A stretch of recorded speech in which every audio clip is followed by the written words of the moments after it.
You felt it, that quiet sense that something doesn't add up, that the stories you've been told about love, relationships, and women aren't the whole truth.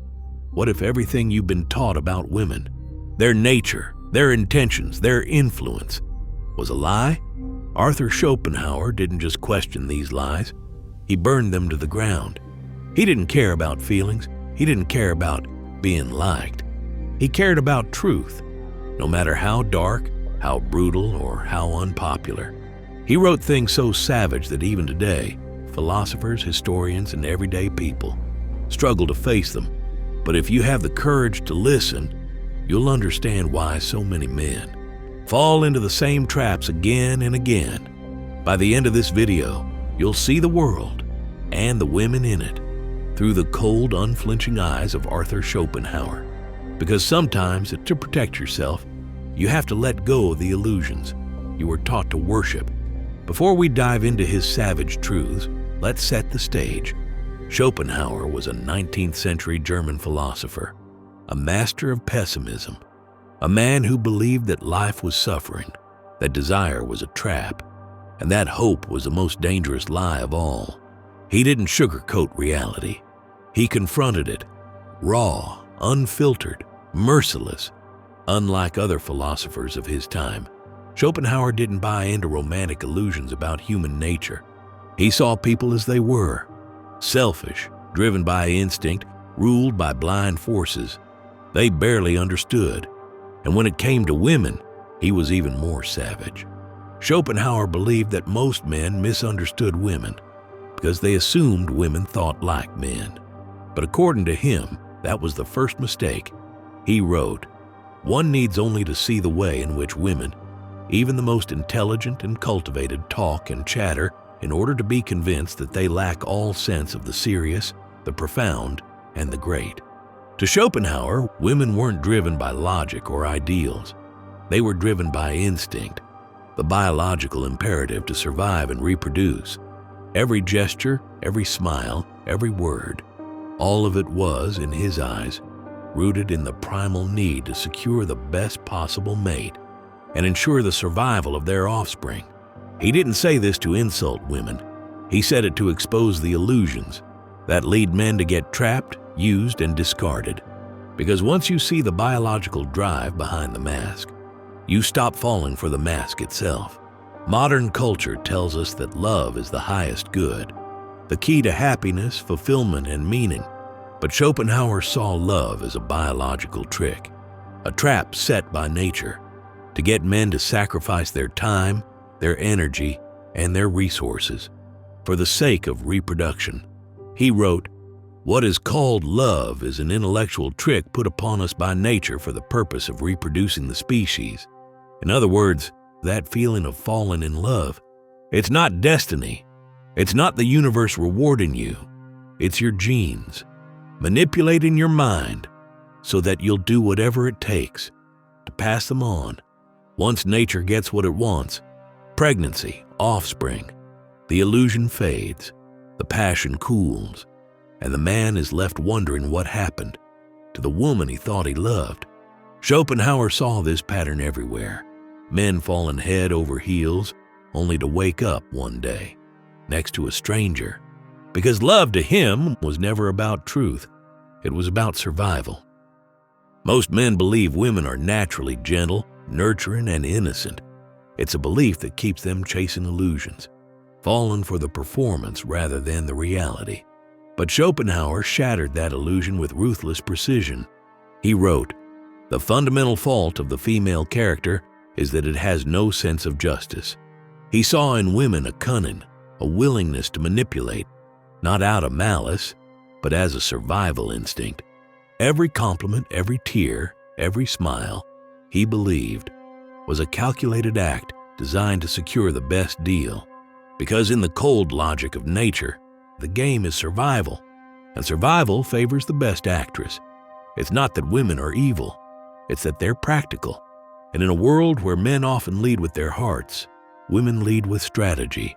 Schopenhauer believed that men who refused to see this were destined to be used, discarded, and broken.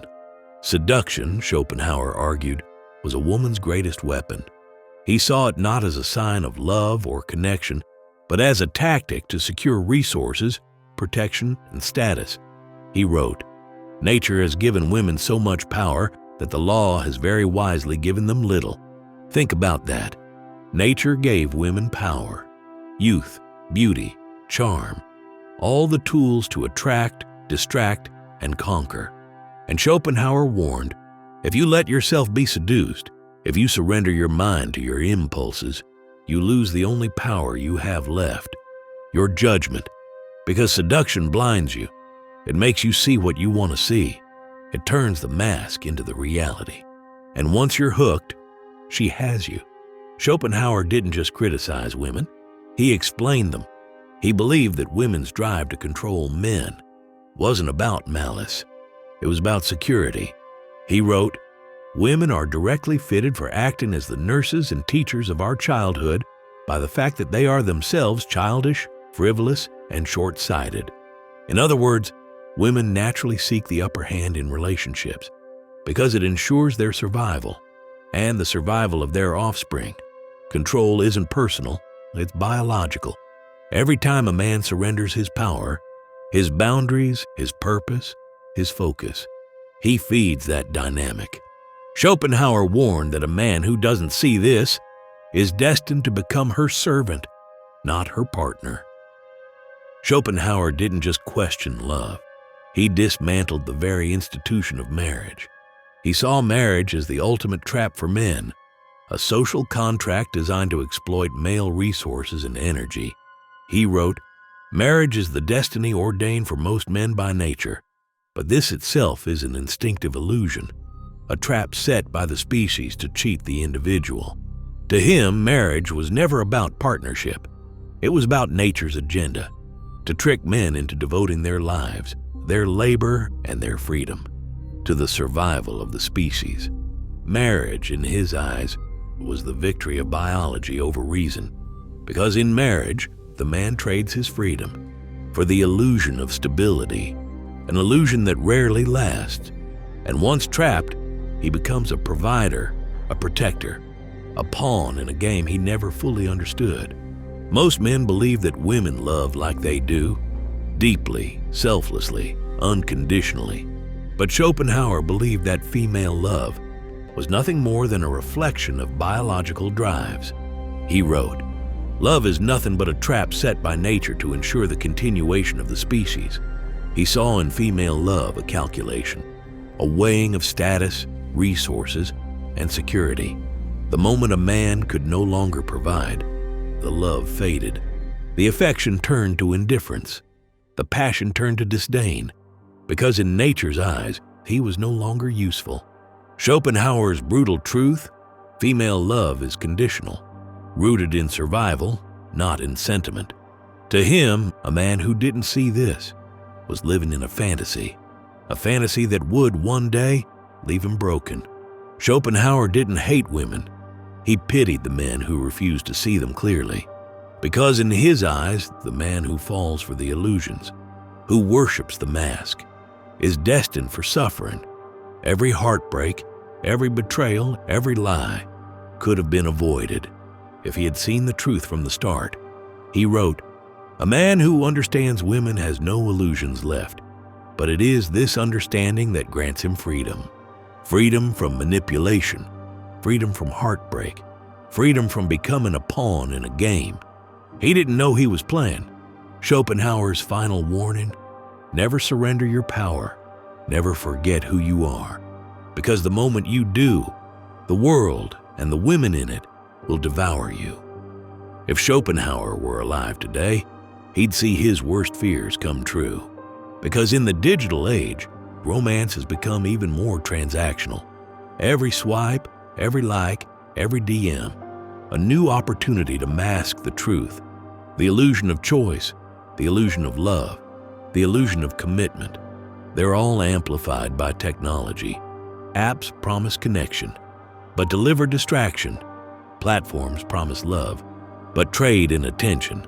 Schopenhauer would say that modern romance has perfected the art of illusion, that men are now trapped in a digital labyrinth chasing a fantasy that doesn't exist, every profile carefully curated, every message carefully crafted, every image carefully edited. It's a performance, and most men buy the ticket. You might think Schopenhauer was too dark, too cynical, too savage, but look around you. How many men have been used, abandoned, betrayed because they believed in the illusion instead of the reality? How many have lost their purpose, their focus, their energy, trying to please women who never respected them? Schopenhauer's truths are more relevant than ever, because in a world that worships appearances, his philosophy forces us to look beneath the mask. It demands that we stop being naive, that we see women as they are, not as we wish them to be, not to hate them, but to understand them, to protect ourselves, to build relationships based on truth, not on fantasy. Schopenhauer's greatest gift to men was the permission to see the world without illusions, because only then can you navigate it without fear. Only then can you build a life on your terms. He wrote, "The discovery of truth is prevented more effectively, not by the false appearance things present and which mislead into error, but by preconceived opinion, by prejudice. To be free, you have to be willing to let go of the comforting lies you've been told about women, about love, about happiness. And when you do, you'll see the world as it is, brutal, savage, honest, but also liberating. Because in that honesty, you reclaim your power. You've heard the dark truths. You've seen behind the mask. Now the question is, what will you do with it? Schopenhauer never wanted men to hate women. He wanted them to understand women, to see the forces that drive their actions. Because once you understand, you stop being a victim. You stop being manipulated. You stop chasing illusions. You start seeing women as they are, human, imperfect, driven by nature's agenda. You stop expecting them to complete you. You stop looking to them for validation. You start building your own kingdom, one that doesn't depend on the approval of others. Schopenhauer's wisdom wasn't about isolation. It was about strength, about forging a path through the illusions and becoming a man who stands alone with his eyes wide open. Most men will never take this path. They'll cling to comforting lies. They'll worship illusions. They'll hand over their power to anyone who promises love. But the man who embraces Schopenhauer's truths, he becomes dangerous because he can't be controlled by praise or by guilt. He can't be swayed by seduction or by shame. He sees the game. He knows the rules, and he chooses his own path. Schopenhauer wrote, "Every man takes the limits of his own field of vision for the limits of the world." Most men never expand their vision, but you can if you have the courage to see the world as it is. So where does this leave you? Stronger, wiser, freer. Because once you see the game, you can choose how to play. You can love women without worshiping them. You can build relationships without sacrificing yourself. You can pursue your purpose without apology. Schopenhauer's savage truths aren't for the weak. They're for the man who's ready to grow, who's ready to see the darkness and use it as fuel. If this video woke something inside you, share it with someone who needs to hear it. Drop a comment below. When did you realize the world was built on illusions? Because this conversation doesn't end here. It only deepens. Your journey continues. In the next video, like, share, and subscribe. Because this isn't just philosophy. It's a roadmap for men who refuse to be blind. Drop your story below. Your truth could be the key that unlocks someone else's freedom.